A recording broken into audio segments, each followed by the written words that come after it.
Continuamos hablando de la salvación. La semana pasada nos quedamos en las siguientes preguntas de aplicación. ¿Quiénes son los escogidos? Los escogidos son aquellos a quienes Dios desde antes de la fundación del mundo le extendió su ilimitado amor para que al creer tuvieran salvación y vida eterna junto a Él. ¿Qué conclusiones usted puede derivar en el tema de la elección? Que el soberano Dios salva a aquellos que creen en Jesús. Lea los siguientes versículos que destacan el tema de la elección y resuma su significado.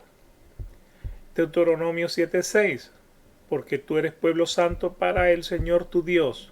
El Señor tu Dios te ha escogido para ser pueblo suyo de entre todos los pueblos que están sobre la faz de la tierra. Dios escoge a los suyos sin hacer excepción de persona. Isaías 45:4.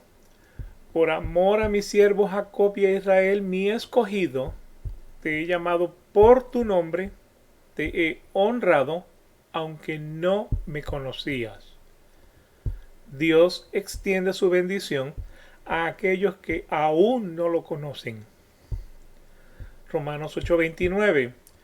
Porque a los que de antemano conoció, también los predestinó a ser hechos conforme a la imagen de su Hijo, para que Él sea el primogénito entre muchos hermanos.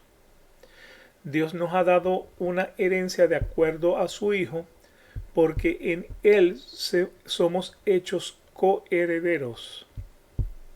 Romanos 9:11. Porque cuando aún los mellizos no habían nacido y no habían hecho nada, ni bueno ni malo, para que el propósito de Dios conforme a su elección permaneciera no por las obras, sino por aquel que llama.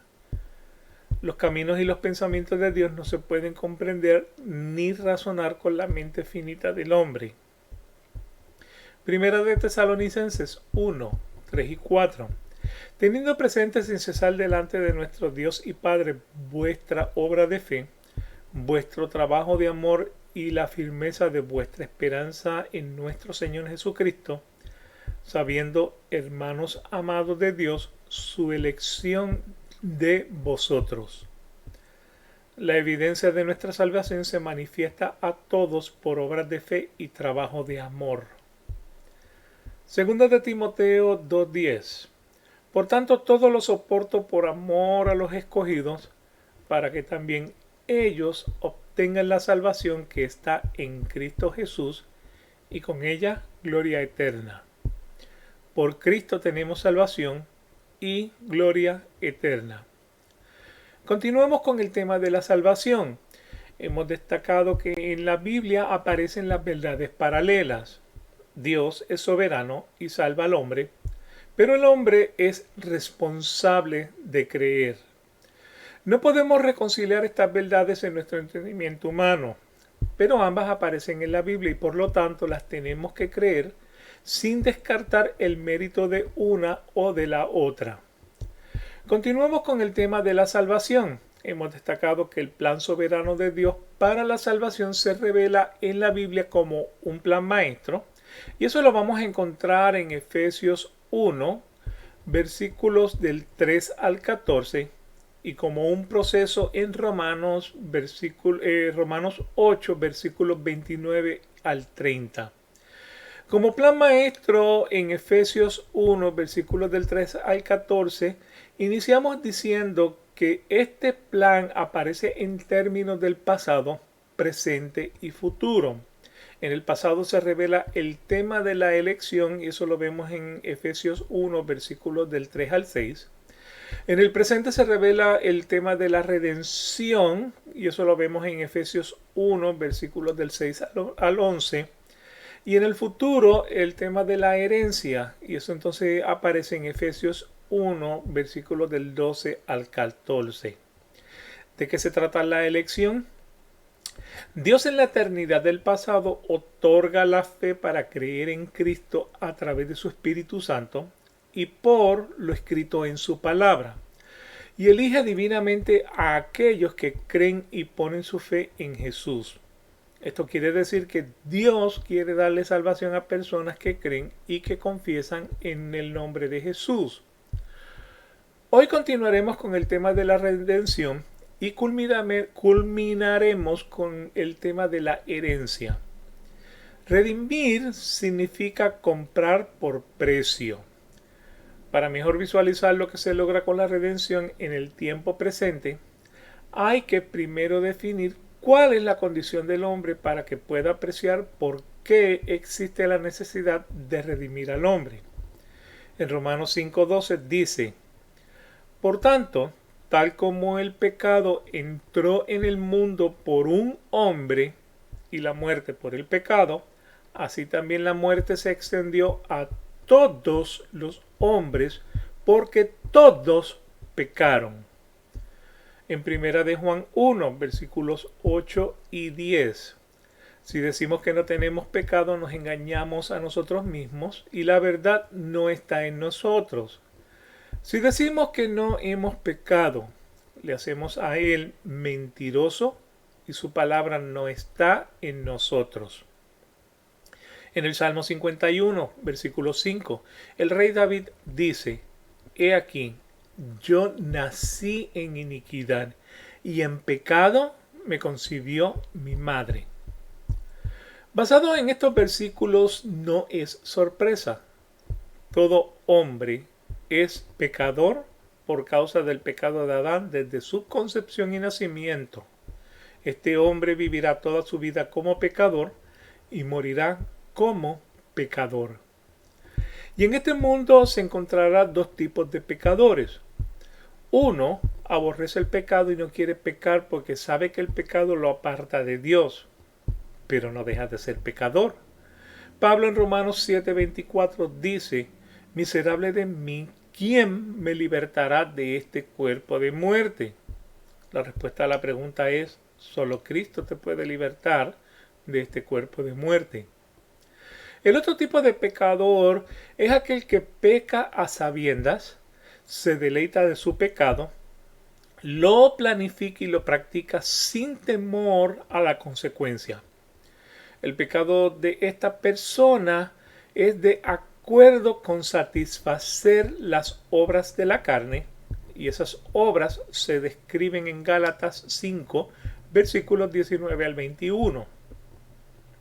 Ahora bien, las obras de la carne son evidentes, las cuales son inmoralidad, impureza, sensualidad, idolatría, hechicería, enemistades, pleitos, celos, enojos, rivalidades, disensiones, sectarismos, envidias, borracheras, orgías y cosas semejantes, contra las cuales os advierto, como ya os lo he dicho antes, que los que practican tales cosas no heredarán el reino de Dios.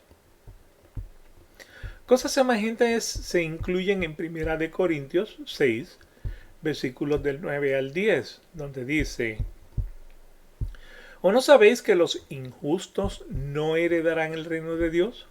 No os dejéis engañar, ni los inmorales, ni los idólatras, ni los adúlteros, ni los afeminados, ni los homosexuales, ni los ladrones, ni los avaros, ni los borrachos, ni los difamadores, ni los estafadores heredarán el reino de Dios.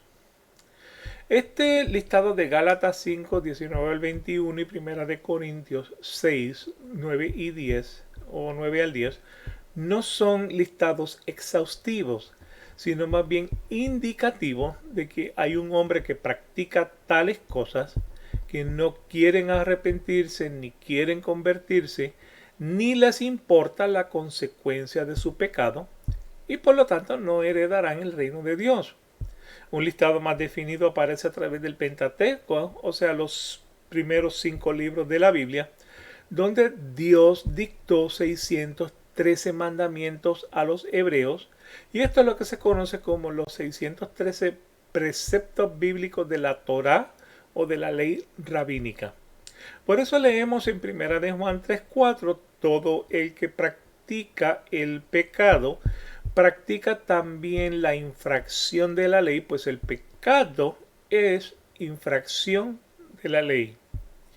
En la primera parte de 1 de Juan 3:8 dice: el que practica el pecado es del diablo, porque el diablo ha pecado desde el principio.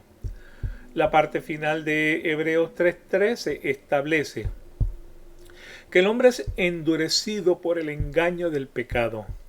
Y en Juan 8:34 leemos: Jesús les respondió: en verdad os digo que todo el que comete pecado es esclavo del pecado. La escritura es clara. Somos pecadores por causa de Adán y de nuestro nacimiento. Andamos todos los días planificando y deleitándonos en nuestro pecado sin considerar la consecuencia. Somos esclavos de Satanás porque practicamos el pecado. Algunos no quisieran practicarlo, pero hay que ser realista. Somos pecadores hasta el día de la muerte física. Pecado es el término más inclusivo de la distorsión moral y es mencionado como un poder organizado que actúa por medio de los miembros del cuerpo para hacer el mal, aunque el asiento del pecado está en la voluntad. El cuerpo es el instrumento del pecado residente.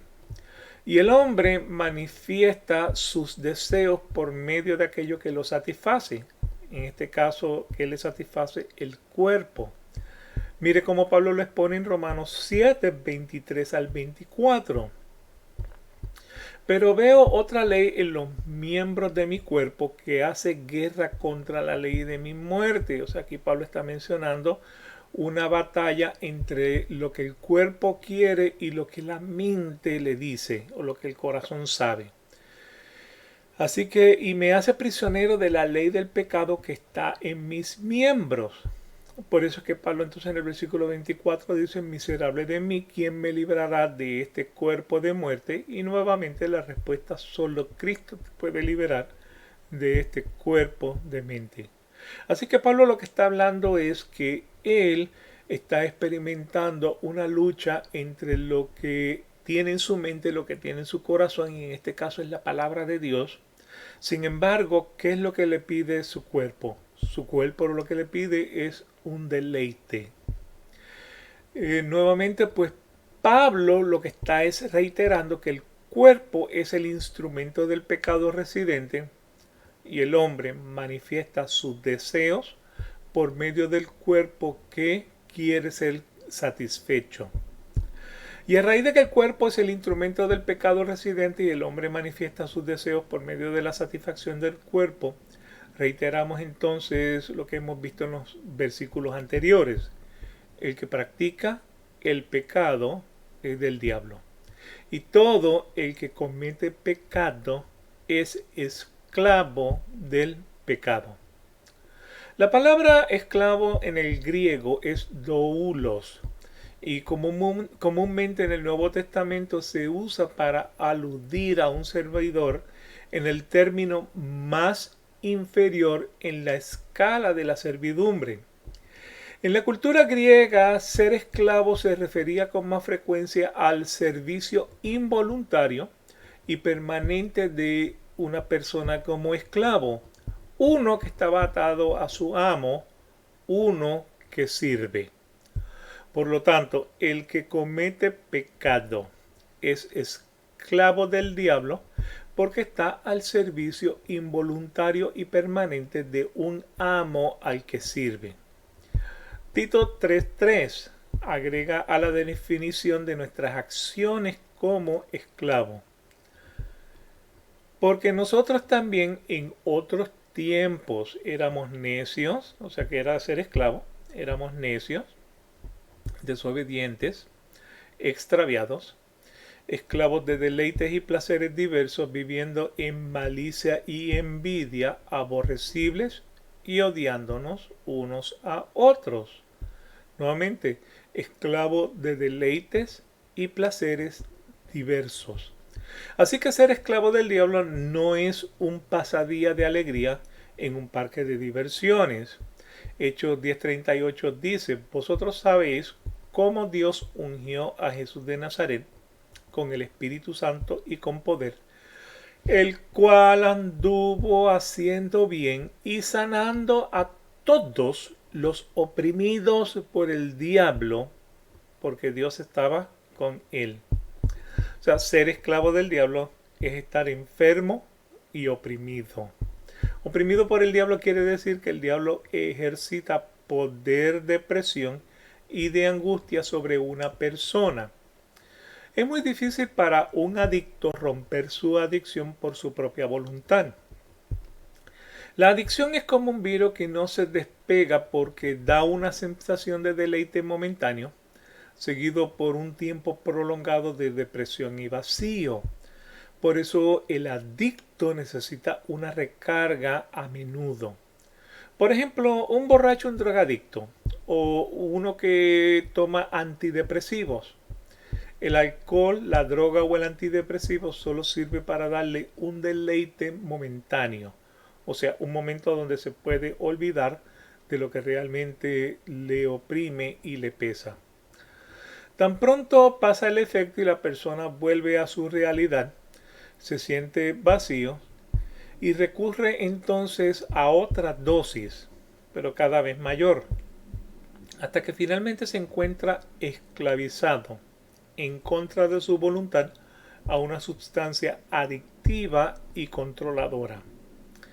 El hombre puede estar adicto a un número de cosas, tal como la codependencia, los juegos, la inmoralidad, la impureza, la sensualidad, la idolatría, la hechicería, las enemistades, los pleitos, los celos, los enojos, las rivalidades, las disensiones, el sectarismo, las envidias, el homosexualismo, los robos, la avaricia, las estafas y las difamaciones, solo para mencionar algunos. Con todo lo mencionado anteriormente, una sola cosa podemos concluir. Por causa de Adán, todo hombre es pecador. Y por ser pecador, peca y es esclavo del pecado y de Satanás. Estas son las malas noticias. Las buenas noticias van a aparecer desde Génesis 3:15, cuando Dios prometió que de la simiente de la mujer saldría un hombre llamado Emmanuel, que significa Dios con nosotros, que heriría la cabeza de la serpiente, o sea, la cabeza de Satanás. En Lucas 4, versículos 16 al 19, Jesús llegó a Nazaret, donde se había criado, y según su costumbre entró en la sinagoga el día de reposo y se levantó a leer. Le dieron el libro del profeta Isaías. Y abriendo el libro halló el lugar donde estaba escrito: el Espíritu del Señor está sobre mí, porque me ha ungido para anunciar el Evangelio a los pobres. Me ha enviado para proclamar libertad a los cautivos y la recuperación de la vista a los ciegos, para poner en libertad a los oprimidos. ¿Quiénes son los oprimidos? Los esclavos de Satanás. Para proclamar el año favorable del Señor. De acuerdo con estos pasajes, Jesús vino para darle libertad a los cautivos y a los oprimidos por el diablo, aquellos que son esclavos de Satanás. Esas son las buenas noticias. Y eso es lo que va a lograr, porque el plan maestro de Dios para el tiempo presente es la redención del hombre. Y eso es lo que vemos en Efesios 1, versículo 7, donde dices: en él tenemos redención mediante su sangre, el perdón de nuestros pecados según las riquezas de su gracia.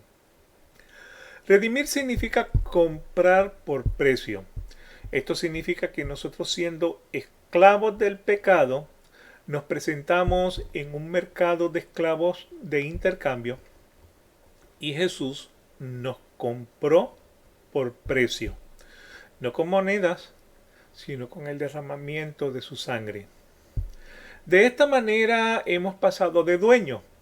Primero, por la naturaleza del pecado, fuimos esclavos de Satanás, pero al ser comprados, ahora hemos pasado de dueño y somos esclavos de Jesucristo para la justicia.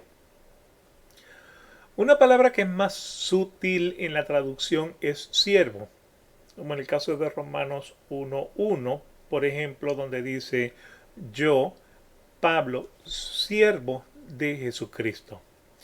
Y en este versículo, siervo es completamente sinónimo con esclavo. O sea que traducido propiamente, esta expresión de Pablo también puede aparecer como yo, Pablo, esclavo de Jesucristo. Eso es lo que la palabra servidor quiere decir, esclavos. O sea que hemos pasado de esclavo de Satanás a esclavo de Jesucristo, o esclavo de Satanás a servidor de Jesucristo. Sin embargo, a diferencia del uso de la palabra esclavo en griego para aludir al que hace un servicio involuntario y atado a un amo, Pablo y otros apóstoles como Pedro y Santiago le quieren dar el término de siervo, sin ninguna connotación de esclavitud. Por esa razón es que sentimos entonces que somos libres al ser siervos de Jesucristo. Sin embargo, lo que hemos hecho es cambiar de dueño. Al llamarse a sí mismo siervo de Jesucristo, como lo dice Romanos 1, versículo 1, el apóstol Pablo lo que está implicando es que había sido anteriormente esclavo de Satanás y que habiendo sido comprado por Cristo, era ahora un esclavo voluntario que lo liga a su nuevo dueño. Mire lo que dice 1 Corintios 7, 22 al 23. Porque el que fue llamado por el Señor, o sea, nosotros, siendo esclavos del pecado, porque el que fue llamado por el Señor siendo esclavo, liberto es del Señor.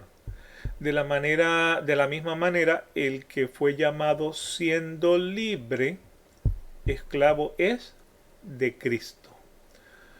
Comprado fuiste por precio, no os hagáis esclavos de los hombres. Así que en la redención, Cristo nos liberta de la esclavitud de servidumbre del pecado para que convertirnos en esclavos servidores de Cristo. Romanos 6, versículos del 16 al 18. ¿No sabéis que cuando os presentáis a alguno como esclavos para obedecerle, sois esclavos de aquel a quien obedecéis? Ya sea del pecado para la muerte o de la obediencia para la justicia. Pero gracias a Dios que aunque erais esclavos del pecado, os hiciste obedientes de corazón a aquella forma de enseñanza a la que fuiste entregado. Y habiendo sido libertados del pecado, os habéis hecho siervos esclavos de la justicia. Os habéis hecho siervos esclavos de la justicia.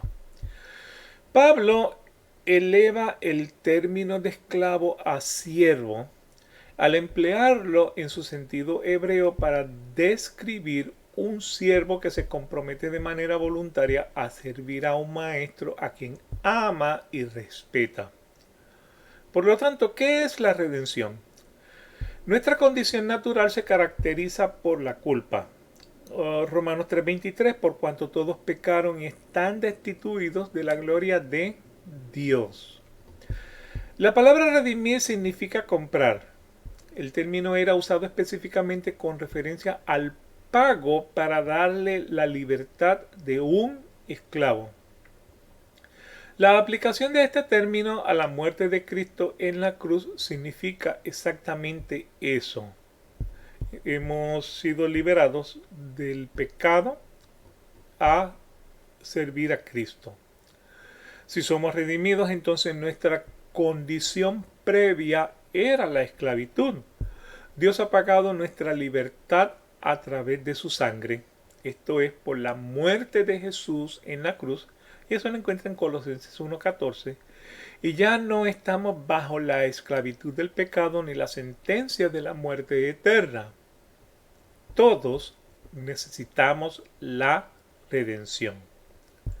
El plan maestro de Dios en términos del futuro proveen una herencia como beneficio de la redención y se revelan en Efesios 1, versículos del 11 al 14, donde dice: también hemos obtenido herencia, habiendo sido predestinados según el propósito de aquel que obra todas las cosas conforme al consejo de su voluntad, a fin de que nosotros, que fuimos los primeros en esperar en Cristo, seamos para alabanza de su gloria.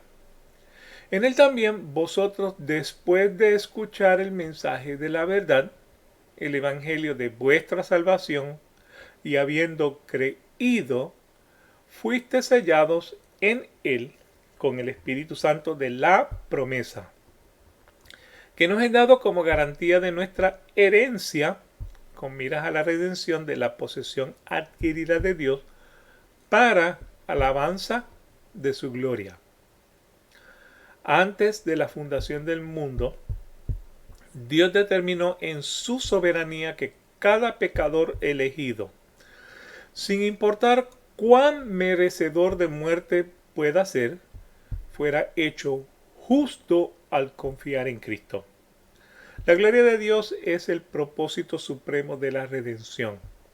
El Espíritu de Dios mismo viene para morar en el creyente, en gran parte para asegurar y preservar su salvación eterna. Al ser sellados con el Espíritu Santo, Pablo hace metáfora a una marca oficial de identificación que se colocaba en las cartas, en los contratos y en otros documentos importantes. Así, el documento quedaba bajo la autoridad auténtica y oficial de la persona cuya marca quedara impresa en el sello. Por medio de un sello se garantizaba la seguridad, autenticidad, propiedad y autoridad. Y esto es lo que significa ser sellados con el Espíritu Santo. Por lo tanto, el Espíritu Santo es dado por Dios como su juramento de la herencia futura del creyente en la gloria, dándonos seguridad, autenticidad, propiedad y autoridad. Cristo es la fuente de la herencia divina del creyente, la cual es tan cierta que se habla de ella como si ya la hubiéramos recibido. Por ejemplo, Gálatas 4:7. Por tanto, ya no eres siervo, esclavo, sino hijo. Y si hijo, también heredero por medio de Dios.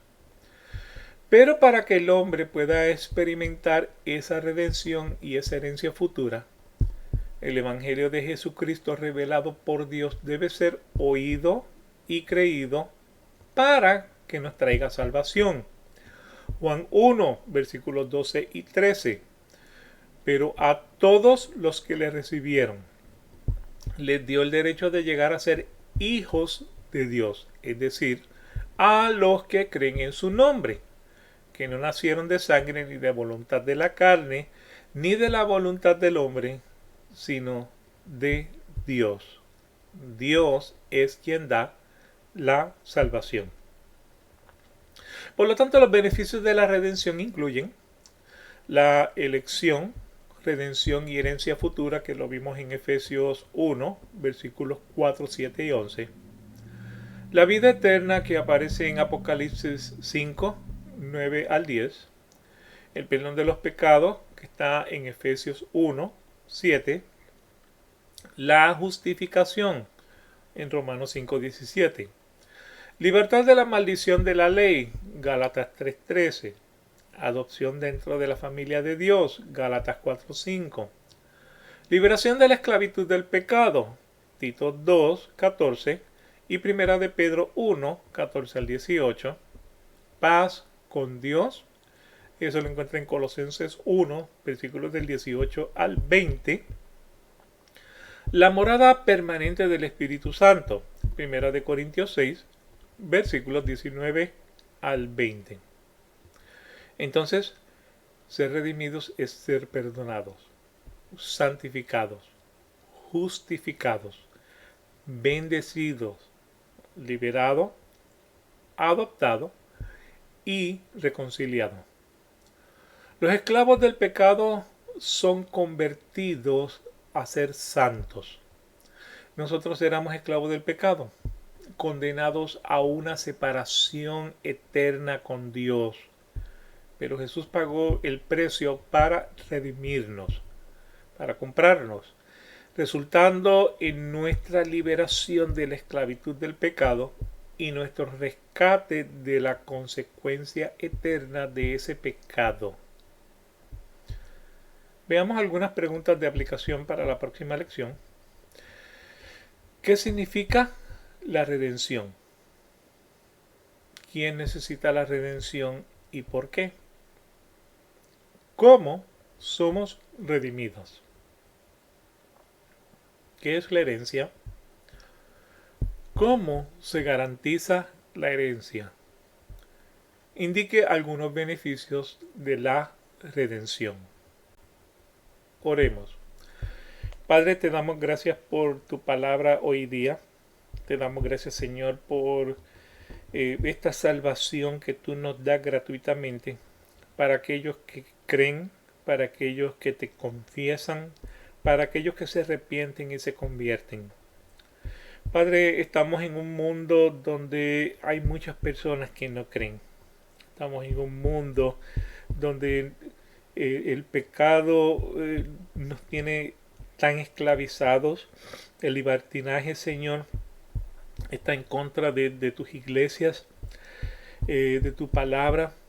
Te pedimos, Señor, que tú tengas misericordia de este pueblo. Que tu palabra sea predicada por todos los extremos. Que finalmente, Señor, todos los que son salvos vengan a ti. Podamos, Señor, verte pronto, estar contigo, para adorarte y glorificarte por el resto de la eternidad. Gracias por la salvación, Señor. Pero sentimos, Señor, por ese mundo que no es salvo. Ten misericordia de ellos, te pedimos.